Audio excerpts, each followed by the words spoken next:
अगर आपको अध्यात्म की ऊंचाई पर चढ़ना है तो एक शब्द याद कर लीजिए, सहनशीलता, तितिक्षा।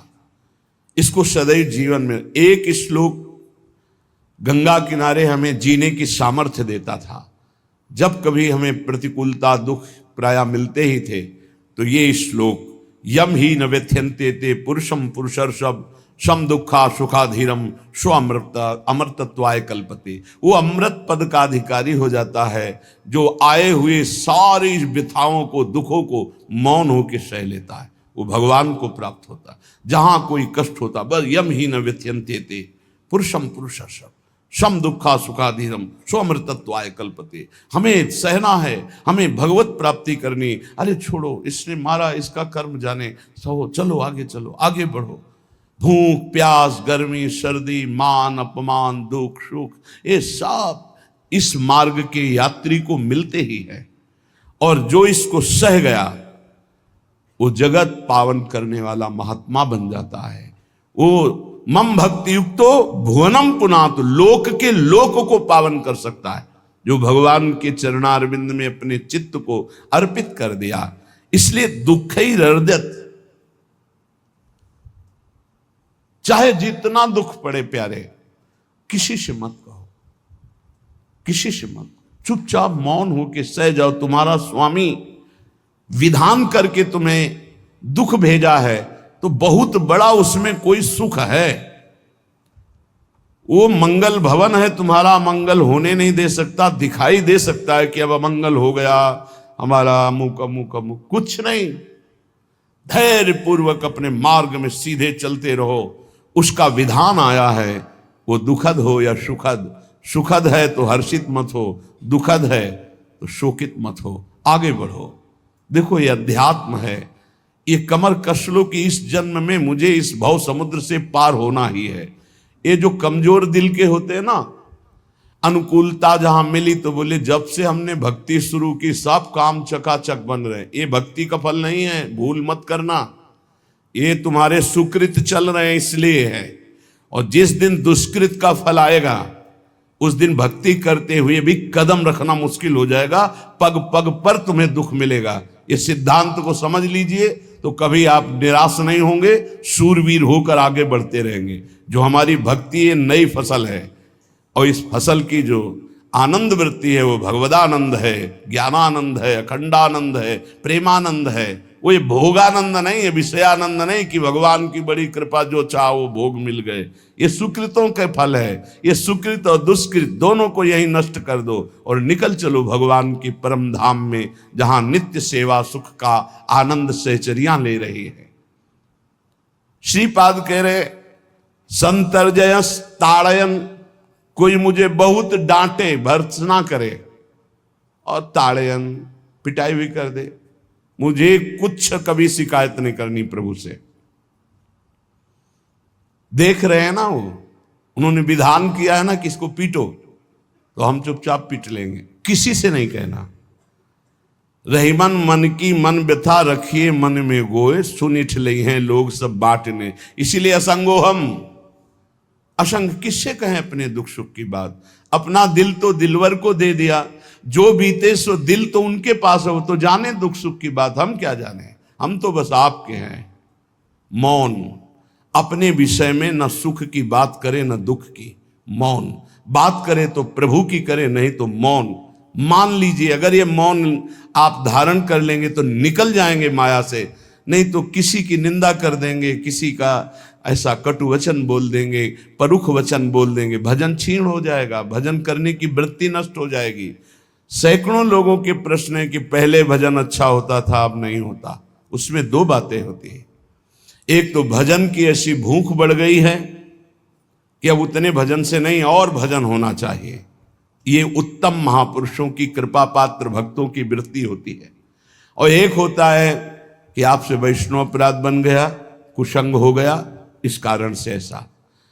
अगर आपके हृदय में कोई दोष वृत्ति नहीं हो, फिर भजन में ऐसा लगता है कि मेरे से बहुत कम भजन होता है, वैसा भजन नहीं होता जैसा होना। ऐसा बड़े बड़े महापुरुषों को भी अनुभव होता है। ये कोई निंदनीय बात नहीं है, वंदनीय बात है। पर वास्तविक यदि भजन नहीं हो रहा है वास्तविक यदि आपका रुक गया है आनंद, तो आप ढूंढ लीजिए, आपका भोजन गलत है, आपका संग गलत है, आपने कोई वैष्णव निंदा की है, बस यही कारण है, यही खोज लेना, यही सुधार कर लेना।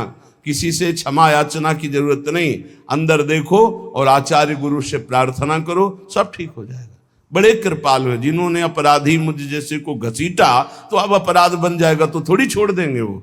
विश्वास कीजिए, उन्हीं से प्रार्थना कीजिए, नाथ यदि आपको अपराध मोचन कराना है तो भेज दीजिए मुझे उसके पास, या उसको बुला दीजिए, मैं पैर पकड़ लूं, हाथ जोड़ लूं यदि अपराध बन गया है, और यदि आप चाहें तो आप क्षमा कर दें, आगे से सावधान रहेंगे। बड़े कृपालु हैं प्रभु, क्षमा कर देते। भजन की वृत्ति को रुकना ये सहन मत कीजिए, समय नहीं है कि आज नहीं तो कल भजन चल पड़ेगा, नहीं, तुरंत वाचिक में आ जाइए, तुरंत वाणियों का गायन कीजिए, नाम कीर्तन कीजिए, ढूंढिए अपराध क्या बना जो आंतरिक हमारा भजन रुक गया, और प्रभु से प्रार्थना करके उसको चलवाइए। वो बड़े कृपालु है, क्षमा कर देंगे। अगर आपने प्रगट में किसी का अपराध किया और वो उपस्थित हो तो जाओ, उनके चरण पकड़ो, उनसे प्रार्थना करो। भजन का रुकना सहन मत करो, बहुत कठिन है भजन करके भगवत प्राप्ति करना। वो हमारे अंदर सरलता पूर्वक भजन चल रहा, उसको बचाओ। किसी की निंदा मत करना, किसी की अवहेलना मत करना, तुम्हारी कोई निंदा करे, तुम्हारी अवहेलना करे, सह जाना, कह रहे हैं इसमें, कह रहे संतर्जय ताड़यन बंधनन, यदि वो कहीं मुझे बांध दें, मैं बंधना में स्वीकार कर लूंगा। ऐसा भक्तों को कोई बांधता है क्या? हाँ, बांध देते हैं। तितिक्ष ब्राह्मण की कथा में पढ़िए, उसको बांध दिया। एक सखी बहुत भजनानंदी थी, उसके परिवार के लोग रोज उसे पीटते थे और उसे बांध देते थे। सखूबाई नाम उसका सखी का था। एक सखी बहुत नागरीदास जी के संग में रहकर भजन की वृत्ति उच्च कोटि की सीखी थी, भागमती बाई।